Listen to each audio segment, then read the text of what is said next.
What is this double close thing that's been happening lately? Yeah, so normally it would be seller living in their current home, puts home for sale, sells the home, moves into a temporary housing. We make sure that the timeline between the sale of their home and the purchase of their new home align so that ideally they can just move straight into their new home already. Yeah.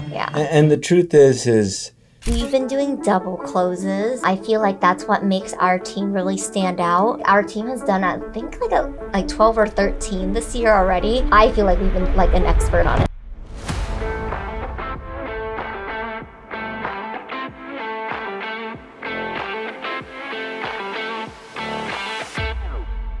What's going on, guys? Welcome to the mobile home movement. And today we have Lily that's camera shy and gonna jump off.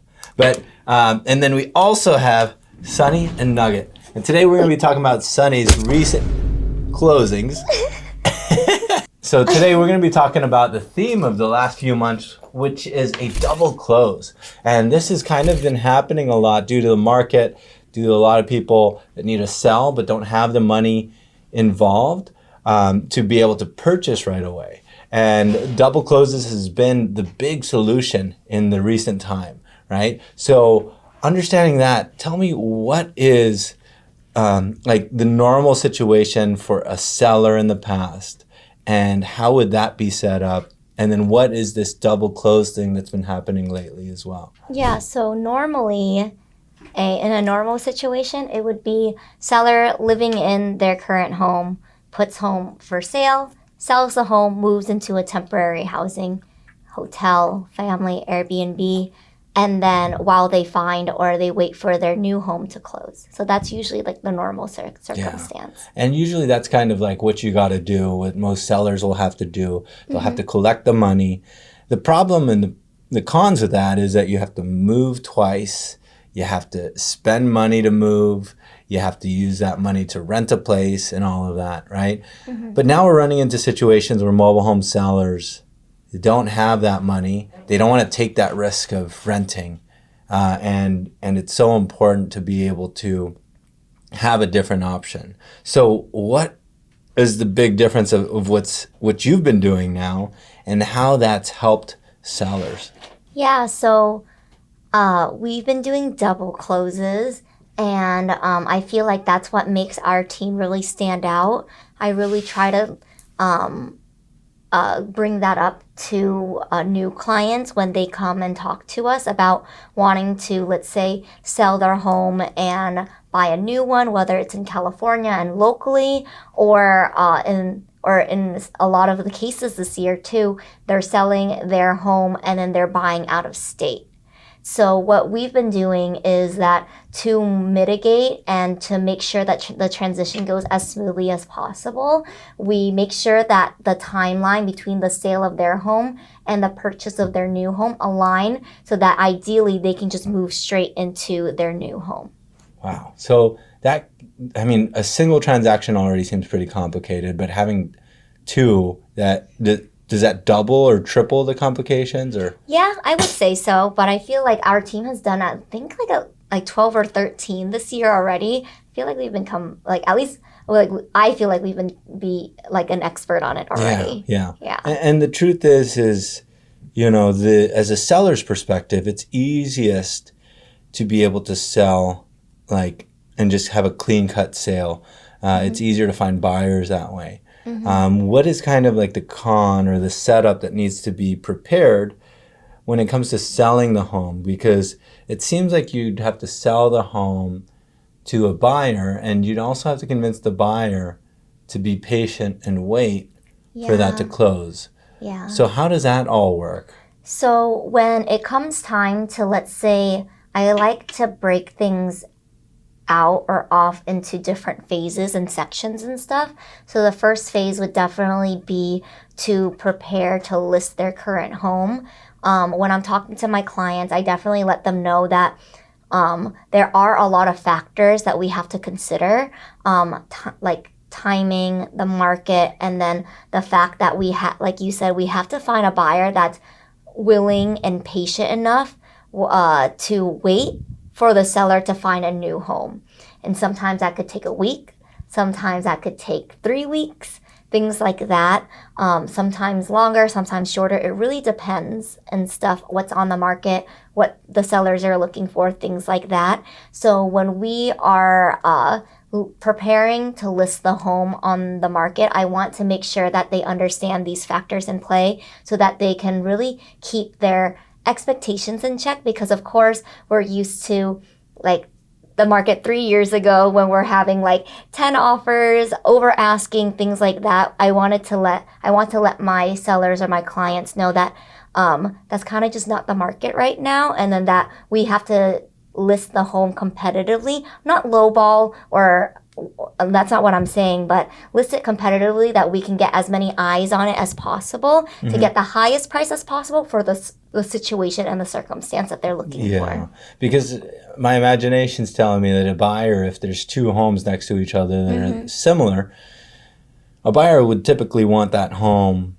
that they know that they can close on in 30 days. Exactly. And so does that mean that they'll typically have to sell for a little bit below market to kind of have that concession of that waiting period? Or sometimes that might be the outcome, but it really depends on like the timing of everything. To be honest, my most recent close and then a couple closes before that, we had it at asking, and then one was about like 5,000 over asking. So it really depends on the circumstance. Wow, that's amazing. Thanks. So I can definitely see how that's advantageous to the seller side. And basically being able to sell the home and having that contingency in place. Does the seller have to worry? On the seller side, that helps a lot because they don't have to pay for the moving. They don't have to pay for a deposit to rent a place for a few months while they are stressed if they're going to find a home or not. Now they use that pending to buy another home. Is that what you're saying? Yeah, exactly. And then the second obstacle you want me to talk about it is not only am I giving them the expectations of like what to expect when they're listing their home given their circumstance, but now it's the same thing when they go to find a home too. It's you have to find a seller that's selling their home that is patient enough and understanding that the sale of their home is dependent on my client selling their home. So that's where like the complexity comes, because then we're not only trying to convince the buyer of my client's home, but now we're also trying to convince the seller of the new home that my clients want to. That they want to buy. Exactly, that they want to buy, because like you said, it's easier for a seller, if there's like two buyers, it's easier for a seller just to take an offer of a buyer where they know they're just going to get the money in 30 days because they just have to do the loan paperwork, or they just have to make sure they get park approved, and then it's a clean offer. But with this one, it's not only do they have to do the loan paperwork if they're financing, but they have to get park approved, and they have to make sure that the buyer of my clients are parked approved and they get their loan too. So it's just a lot of factors. Because I think people don't realize that on the agent perspective, because you deal with so many transactions, you understand this, but I think clients don't necessarily understand that the simplicity and the clean and how clean and simple the offer is. There's value in that. There's a dollar amount of logistics that a seller would be willing to take maybe a little less to keep a simple offer, and the buyer would be able to pay a little more just to have a simple transaction. But I mean, how do you convince both parties to be able to do that? And what's kind of important in making something like that happen? That's a really good question. But I feel like a lot of it is just communication and transparency. I try to be transparent on all fronts, not only to my clients, but I am very transparent and I'm really communicative to all the other agents and parties that are involved as well. So anything that's putting it on the MLS, in the private notes, or having that talk with the buyer agent before we accept their offer is saying like, hey, like having them understand, where is my client in the process of finding a home? Have they started window shopping yet? Have they like just not done anything? So that the buyer agent can also communicate with their clients to see what is the feasibility of this going on, but also kind of gauging how much the buyer wants the home too. Yeah. So that's going to be very important. Yeah, and I'll tell you what I think makes a big difference is because it's so complex. One of the big things is the reputation that you have. What might be not the popular opinion is not all agents are equal, right? I think being that you've worked in every mobile home park in this county and transacted several times, you have a reputation and you have a relationship with other outside agents. On top of that, you're working with a team that has the biggest, a huge amount of inventory as well, right? So having inventory makes a big difference. Having a seller, you have boots on the ground knowing when a listing's becoming on market. You have sellers and listings on your own. So you have inventory that you can create that advantage to make this work. The truth is double closes are very unpopular for a reason. They're risky. They're not as common because it's really hard to execute.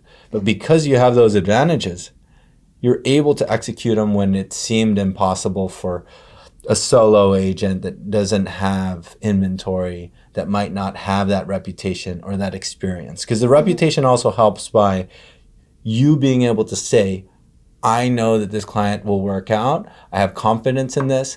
And I can listen to you because I know about Sunny. She does mobile home transactions. She must know what she's talking about. Yeah. Whereas we have a lot of times where agents come in, aren't familiar with the park approval process, that type of thing. As a seller, as a listing agent, I don't trust. I would be very skeptical at first, and maybe I might sway towards waiting for another better offer versus keeping that home tied up for waiting for another sale to happen. Yes, exactly. And good thing you brought up reputation, because I didn't even think of that. But yeah, it does really make a difference in my opinion, because when, like you said, we're in the market every single day. We have a good amount of market share with all the listings, and people see our signs a lot and there's everything. But when you start working every day and you're producing the numbers that our team are producing, you're going to run in with the same agent, whether it's from our team or another team. And it's really easy to keep that reputation, because let's say my current client hypothetically is looking to buy a home and we're trying to do a double escrow and whatnot. It's easier for me to convince the listing agent of the new home that my clients want that, hey, I've already vetted them. You know how I work. You've worked with my team in the past. We pre-vet our clients. We're not unrealistic with the feasibility of it's going to play out or not and everything. So that gives the listing agent more confidence to let the seller know, hey, this might be worth taking the risk. That's cool. So that's awesome. Basically, that's huge that you're able to kind of execute that. Tell me, if you could, how that worked out for your seller in Tropics. Yeah, so my seller in Tropics, they are seniors, so they're 60 plus and everything, and they wanted to sell their home and move to New York. So I've done a few of the out-of-state moves this year too, but the complexity is the transaction flow in New York is very different from California. And then so it took a lot of communicating from my New York agent when my team to make sure that we were staying on track with the timeline. We listed it in a month. We got at asking all cash offer. So, and the buyer loved the home because Tropics is a low turnover park, because everyone loves being in Tropics and stuff. So they were patient enough to wait for our clients to find a home in New York. Yeah. Which is a lot to ask for, because my clients have never been to New York. Yeah. And they've never been into the area that they were looking. And they're elderly. 55 and over. They didn't have a real ID. It was just a whole ordeal. Yeah, moving is a big thing. especially for senior citizens. So you were able to take away a huge logistical part of that. Exactly. That's amazing. Yeah.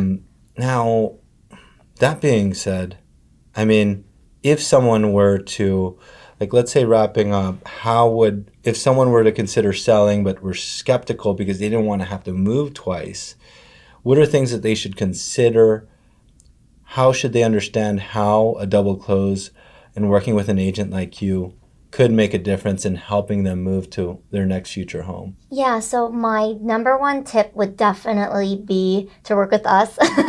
But the number two tip would definitely be asking a lot of questions as well. Like you said, not all agents are created equally and everything. So it's important to watch this video first and kind of ask the right questions. How many double escrows has an agent done in a year?